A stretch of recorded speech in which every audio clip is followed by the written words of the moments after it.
Čo by ste urobili, ak by váš kolega v práci náhle odpadol? Vedeli by ste poskytnúť resuscitáciu?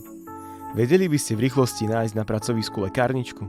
O prvej pomoci, bezpečnosti pri práci, ako aj prevencii sa budeme rozprávať v novej sérii podcastov Zachraňkolegu.eu.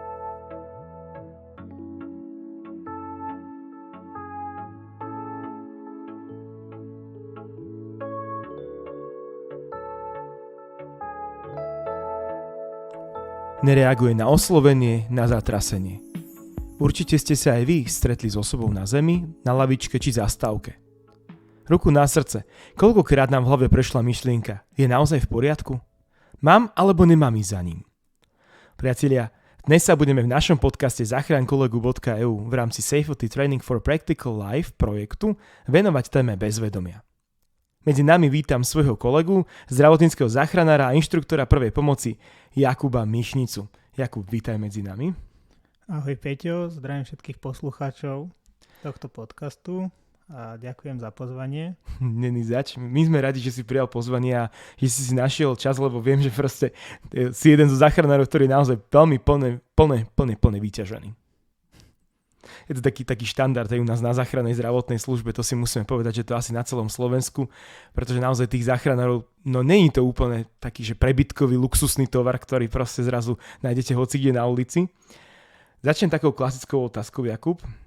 Čomu sa ty venuješ teda v profesionálnom živote? My vieme, že si zdravotnícky záchranár, ale čo je teda tou tvojou hlavnou náplňou a ako si sa ty dostal k záchranárstvu? No tak ako si spomenul, teda pracujem na pozícii zdravotníckeho záchranára na posadke RZP aj RLP. Moje pôsobisko je teda v Čaci a teda v tom svojom súkromnom a profesionálnom živote sa teda venujem hlavne tomu záchranárstvu. Snažím sa teda vzdelávať a posúvať svoje vedomosti nejako vyššie, aby som dokázal pomôcť ľuďom. A pýtal sa teda, že čo ma k tomu viedlo. Tak už od mala som mal nejakú takú túžbu, alebo tak ma nejako fascinovali všetky blikajúce autá, ktoré blikajú a húkajú. A tak nejako mi to aj ostalo. Počas rozhodovania o vysokej škole som si podal prihlášku či na medicínu, či už teda na urgentnú zdravotnú starostlivosť do Ružomberka na Katolícku univerzitu, kde som sa aj dostal, rozhodol som sa študovať tento odbor a teda ostal som pri tom a dnes vykonávam teda prácu zdravotníckeho záchranára, ktorá ma baví, naplňa a som vďačný, že ju môžem robiť. Ďakujem krásne za také krátke intro, také predstavenie.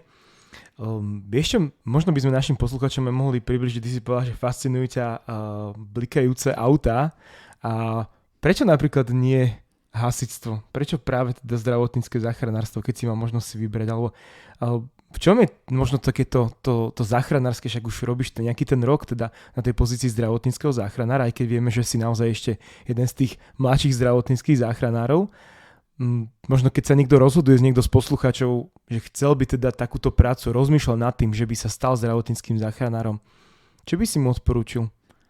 Tak hlavne som si to zvolil kvôli tomu, že mňa vždy to ťahalo tak skôr k tomu zdravotníctvu, ako k tomu hasičstvu, povedzme, alebo k polícii. Tam už to je skôr o takých technických veciach, u polície o zákonoch, ale mňa vždy ťahalo to zdravotníctvo, či už od strednej, potom už aj na tej vysokej teda a preto teda záchranka a bonus teda blikajúce auto, ktoré húka. Myslím, že som si svoj sen splnil. A čo by som odporúčil, alebo teda nejako motivoval ľudí ísť k tomu študovať na záchranku? No v prvom rade to musia chcieť robiť, pretože bez toho to nejde. A pokiaľ majú túžbu pomôcť ľuďom, aj keď nevždy to je len o tom, ale hlavne mať nejaký dobrý pocit zo seba, že ozaj niekomu zachránim život, že mu pomôžem, že mu zmiernim nejaké utrpenie a majú v sebe túto túžbu a sú odhodlaní vidieť veci niekedy za hranicou normálnosti, tak záchranka je určite ten správny smer a správne miesto, kde toto môžu zažiť. Normálne by som si teraz tak akože trošku rýpol a tak akože podmehúcky povedal, že aj smetiarské auto bliká. Verím tomu, že áno, ale zase každý malý chalan sníva o to, že akože bude naskakovať do smetiarského auta. Ale vidím, že nie každý. Niekto teda od malička už rozmýšľa nad tým modrým svetlom a nad tým záchranárskym vozidlom, teda ambulanciou záchrannej zdravotnej služby. Áno, na túto otázku lebo k tomuto by vedela hlavne moja mamina veľa povedať. Kedy sme už v mojom, povedzme, rannom veku dlho riešili, že čo sa asi stalo tomu pacientovi, prečo tá záchranka šla tak rýchlo a paradoxne sme to vždy končili vetou, že možno to aj nestihli a možno zomrel. Ženská vieme, že to je trošku inak aj s tými modrými svetlami a práve s tým, ako to reálne funguje, že kedy sa zapínajú, kedy nie. No ale o tom asi trošku iné. Máme dneska takú tému, že bezvedomie. My už vieme, že bezvedomie je život ohrozujúci stav, no cez to všetko často je podceňované. Však on je len opitý, alebo takéto podobné otázky, čo si kladú ľudia, keď vidia takýchto rôzne osoby, ktoré sú v bezvedomí, alebo napríklad podgurážení alkoholom, napríklad na zastávke, na lavičke, v parku, na posadke RLP, ako je RZP, teda s lekárom či bez neho, sa často stretáva s opitými ľuďmi i s ľuďmi s hlbokom bezvedomí. Prosím ťa, či by si vedel našim poslucháčom povedať teda, ako môže bežný človek rozlišiť bezvedomie od opilosti? Tak áno, žiaľ, realita je taká, že často tí ľudia sú v bezvedomí vplyvom teda alkoholu. A ako by sa to dalo rozlíšiť? No, je to strašne ťažko, pretože samotný alkohol dokáže navodiť stav ťažkého bezvedomia. Ľudia ako laici sa často aj boja ísť k tomu človeku, boja sa ho osloviť, čo keď bude agresívny, čo keď mi nejako ublíži. Ten človek možno nevonia práve najlepšie a toto sú nejaké také predsudky, ktoré sú teraz v spoločnosti nastavené a možno ten človek je, povedzme, len opitý, ale aj ten človek, ktorý bol 5-krát opitý predtým, môže byť teraz v ohrození života a môže byť v bezvedomí z inej príčiny. A ako to rozlišiť? No je to teda ťažké. Ale samozrejme ako prvé treba k tomu človeku ísť, skúsiť ho osloviť, nejako ho uštipnúť alebo nejako s ním zatriasť a teda zistiť, či na nás reaguje, či dýcha a pokiaľ teda nedýcha a nereaguje, tak spraviť nejakú intervenciu alebo niečo, čím by sme ten jeho stav mohli zmeniť a samozrejme privolať záchrannú zdravotnú službu. Tam iná cesta asi nie je. No a samozrejme je dôležité, v akom prostredí toho človeka nájdeme, či tam sú v okolí nejaké fľaše, alebo či ho už poznáme, že je to nejaký chronický užívateľ alkoholu. Ale samozrejme aj takýto človek môže potrebovať pomoc a môže byť v bezvedomí z inej príčiny, ako je len alkohol. Takže vraví, že najideálnejší spôsob, keď nájdeme takéhoto človeka napríklad na zastávke, vidíme, že leží napríklad na lavičke, netušíme, čo s ním môže byť, nebáť sa proste pristúpiť, z diaľky ho osloviť, ako náhle vidíme, že ten človek pre seby sa prebudzal, by nás odháňal preč, tak vieme, že OK, je v poriadku, lebo je prítomné vedomie. Ako náhle nereaguje na nás, tak môžeme vyskúšať nejaké zatrasenie, uštipnutie, ako si spomínal, že keby bol v nejakom väčšom, dajme tomu, opojení alkoholu, lebo on častokrát nemusí samozrejme nám hneď zareagovať a následne až vlastne potom teda zistiť, áno, proste je v bezvedomí, nereaguje na nás a následne tým pádom asi aj dýchanie. A to je práve taká moja druhá otázka, ktorú sa ťa práve chcem opýtať. Ty už si sa niekedy takto stretol s takýmto človekom mimo záchrannej zdravotnej služby? Ak áno, či by si nám vedel povedať, že čo potom robiť, keď si zistil, že teda áno, že je v bezvedomí? No, ak by som mohol, teda Peťo, ešte na úvod by som sa vrátil trošku nazad. A áno, ako hovoríš, dávam ti plne za pravdu. Dôležité je vystúpiť z tej masy a niečo urobiť. To je asi najdôležitejšie. Byť ten, ktorý bude ten zlomový bod, už aj keď iba, povedzme, zavolá tú záchranku, v ktorá zistí, že je ten človek iba opitý, ale nemusí byť iba opitý a tým pádom mu tá záchranka môže pomôcť. Čiže aspoň niečo sa spravilo. No a aby som ti odpovedal teda na tú moju otázku, či som sa ja v svojom súkromnom živote mimo záchranky stretol s človekom v bezvedomí. No, ešte som nemal také šťastie alebo takú smolu, že by som niekoho takto v bezvedomí našiel, že by som sa s ním stretol. Samozrejme, mimo toho, že bol trošku potúžený alkoholom, že som ho oslovil, ale nebolo toto práve bezvedomie v pravom slova zmysle. Bol iba spinkal a oddychoval na lavičke a bolo mu dobre. OK. Kedy teda voláme záchranku k tomu stavu, aby sme dali taký nejaký také definitívne rozhodnutie pre našich poslucháčov, to ešte stále možno nevie, tak kedy mám zavolať, kedy nie. Bo sme tu spomenuli nejaký taký stav opitosti a spomíname tu nejaké hlboké bezvedomie. To rozlíšenie je teda v tom, že ten človek nám nereaguje na oslovenie, nereaguje nám na zatrasenie. My vieme, ako si spomínal, že je to niekedy veľmi ťažké rozlíšiť. Dobre, dajme tomu, sú tam fľašky, nereaguje nám ten človek. Máme ešte niečo predtým urobiť, ako zavoláme záchranu zdravotnú službu? Tak ako hovoríš, je to, ako sme už viackrát spomenuli, je to veľmi ťažké a náročné rozlíšiť, či ten človek reálne je iba opitý, alebo je v bezvedomí, alebo sa dostal do toho stavu z nejakej inej príčiny, napríklad z dôvodu nízkej hladiny cukru v krvi, pretože tento stav je veľmi podobný opitosti a takisto môže končiť bezvedomím až smrťou pacienta.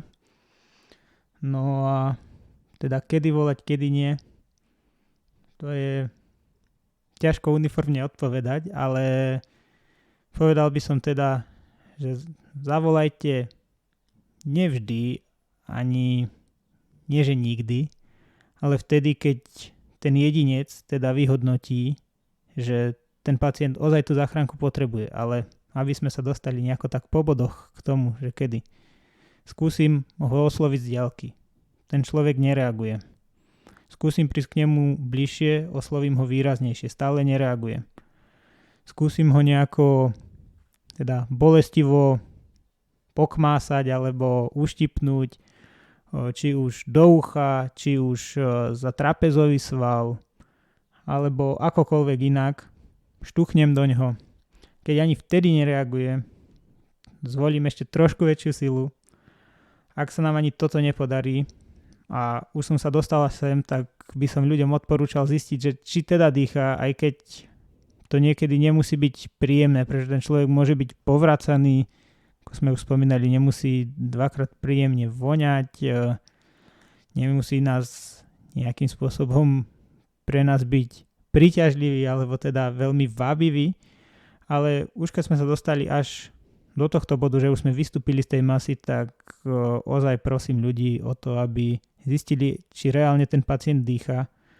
A pokiaľ dýcha, tak keď už nič iné, tak teda zavolať tú záchranku, ale skúsiť ho možno ešte nejakým iným spôsobom prebrať a keď sa nám to aj tak nepodarí, tak zavolať záchranku.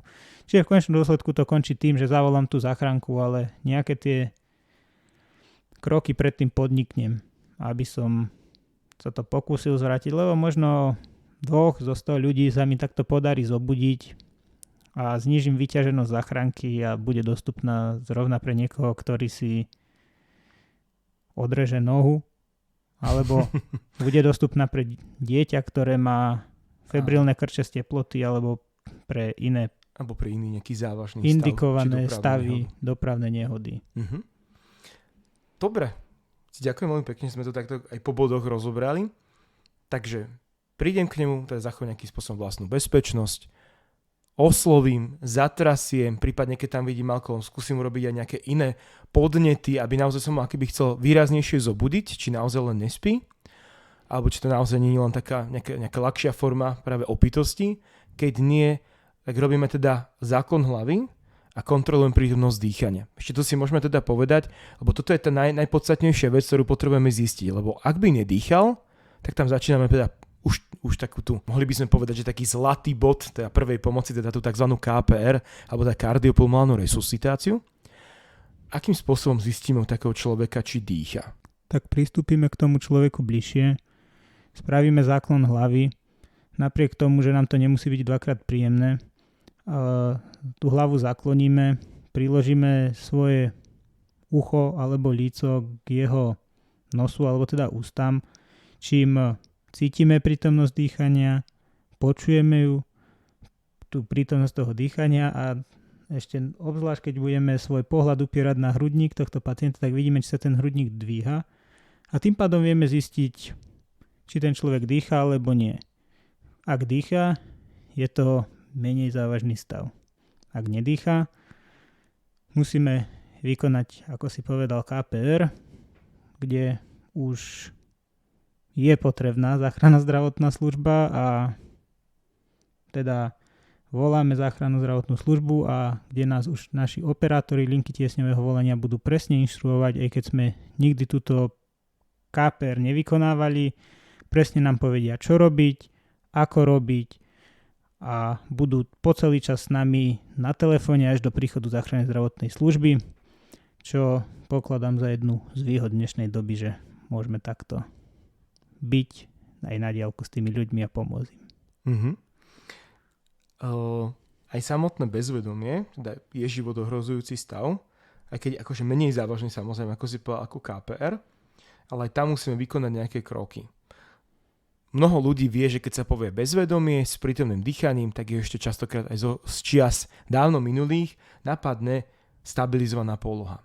Táto poloha funguje aj dodnes, stále je to jednou z možností, ako spriechodniť dýchacie cesty, ako zabezpečiť to, aby ten človek teda stále mal ich voľné a teda dýchal do príchodu tej záchrannej zdravotnej služby. Moja otázka na teba je také, ako je to s tou stabilizovanou polohou. Kedy áno, kedy nie? Tak definícia stabilizovanej polohy, že je určená pre všetky osoby v bezvedomí, ktorých dýchanie je zachované. Je síce pravda, ale ktoré je veľké a s výkričníkom. Musíme rozlišiť, či to bezvedomie je spôsobené traumatickou alebo netraumatickou zložkou, alebo teda či je spôsobené úrazom, pádom, nárazom alebo niečím, pričom môže byť tohto človeka poškodená chrbtica, iné súčasti tela a táto poloha by mohla vyslovene uškodiť a preto nie je vždy dobre toho človeka uložiť iba do tej stabilizovanej polohy napriek tomu, že je v bezvedomí a dýcha. Je dôležité rozlišovať, či toho človeka zrazilo auto napríklad a je síce v bezvedomí a dýcha, ale je tam väčšia pravdepodobnosť poškodenia chrbtice a tým, že my ju môžeme poškodiť ešte viac touto polohou, ako u pacienta, ktorý sa k tomu iba vrátime, je iba opitý, má stav ťažšej opitosti. Tým, že ho uložíme na tej stabilizovanej polohy, robíme prevenciu toho, aby sa nám viac menej zadusil vlastnými zvratkami, keby náhodou došlo k tomu, že ide zvracať. Je to takisto iné, či ten človek padne niekde z lešenia a znova je v bezvedomí, ale dýcha a či ho ideme uložiť do stabilizovanej polohy. A zase rozdiel, či je to iba človek iba v hypoglykemii, iba s veľkým výkričníkom, ktorého tiež môžeme uložiť do stabilizovanej polohy, ktorá mu momentálne v jeho stave hypoglykemii neuškodí, ale ani mu nepomôže. Iba mu udrží priechodné dýchacie cesty a to je celé. Do príchodu záchrannej zdravotnej služby. Áno, do príchodu záchrannej zdravotnej služby. Čiže by sme mohli povedať, že to je taká preventívna metóda, je to preventívna poloha, aby sme zabranili teda tej aspirácii, alebo teda jednoduchšie povedané zatečeniu dýchacích ciest prostredníctvom zvratkov. No a tým pádom, ako si ty povedal, nemôžeme to robiť vždycky. Hej? My sme na to takú skratku robili, že 3V, že vážny úraz hlavy a chrbtice, pánvy, volant a výška. Takže presne pri týchto troch to znamená, že keby tak na také jednoduché rozlíšenie, teda dostane naraz do hlavy ten človek, nemôžem dať, správne hovorím? Áno, dá sa to tak brať, pretože naraz do hlavy napríklad nejako, že ho napadne nejaká skupina v meste, bude jeden z nich, z účastníkov našeho už terajšieho pacienta vypne tým, že ho kopne do hlavy a hrozí tam úraz chrbtice tým úderom alebo teda kopancom. A áno, on môže byť v bezvedomí, môže dýchať, ale tým, že my ho do tej stabilizovanej polohy uložíme a nebudeme robiť preventívne opatrenia, čo sa týka nejakej stabilizácie krčnej chrbtice, správneho postupu pri takomto pacientovi, tak môžeme uškodiť a v konečnom dôsledku to bude pre neho menší prínos, ako keby neurobíme nič. Že môže ochrnúť. Môže ochrnúť, áno. To je ten volant. Pod tým volantom asi myslíme viaceré veci, že? Pod volantom myslím, že tam spadajú všetky dopravné nehody, čo sa týka či už samotného, že som v pozícii vodiča, alebo by som bol v pozícii chodca, cyklistu, motorkára, či spolujazca, alebo by som mal nejaký, dajme tomu, úraz na kolieskových korčuliach. To svojím spôsobom môžeme zaradiť pod toto, pretože je to jeden z dopravných prostriedkov.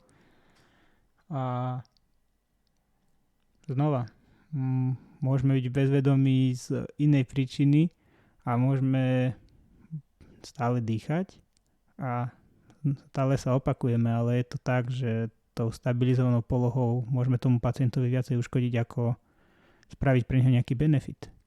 Keď má poškodenú chrbticu alebo nedaj Bože, má nejaké krvácanie, ktoré rozšírime alebo zväčšíme, povedzme. Takže to isté asi aj výška. Takže to isté aj výška, pády zvýšok väčšie ako je výška vlastného tela.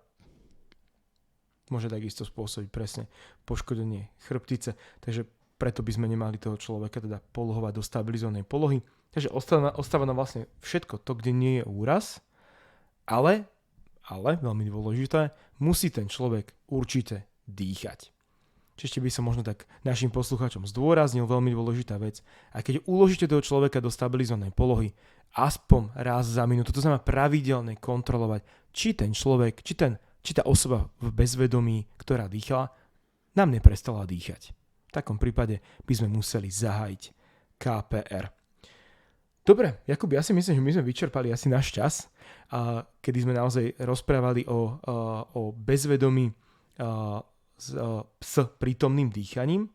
Ja som veľmi rád, že sme aj túto tému mohli otvoriť, pretože naozaj častokrát naši posluchači možno už aj teraz stretávajú takýchto ľudí, lebo naozaj je veľmi veľa ľudí, ktorí teda nemajú domov, častokrát požívajú veľmi často alkohol, alebo ľudí, ktorých nájdeme možno po nejakých diskotékach, v diskotékových baroch v tých mestách je proste veľmi veľa a naozaj môže sa stať, že pôjde pekný piatoček, zrazu pôjdeme večer na nákup a nájdeme zrazu mladého človeka ležať na zemi. A čo s ním?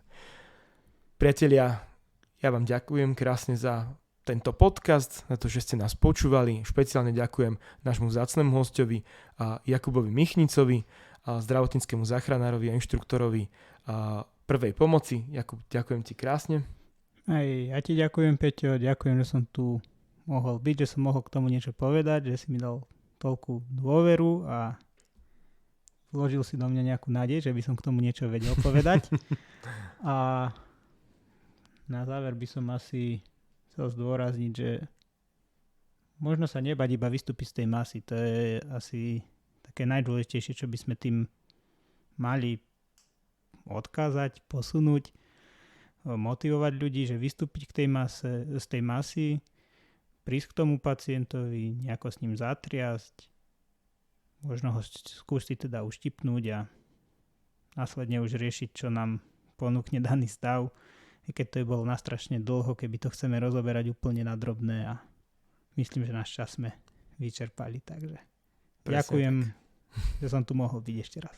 Ďakujeme aj my tebe, priatelia. Tak do skorého počutia a veríme, že aj tento podcast vám prispieje k tomu, aby sme sa nebali poskytovať efektívne prvú pomoc.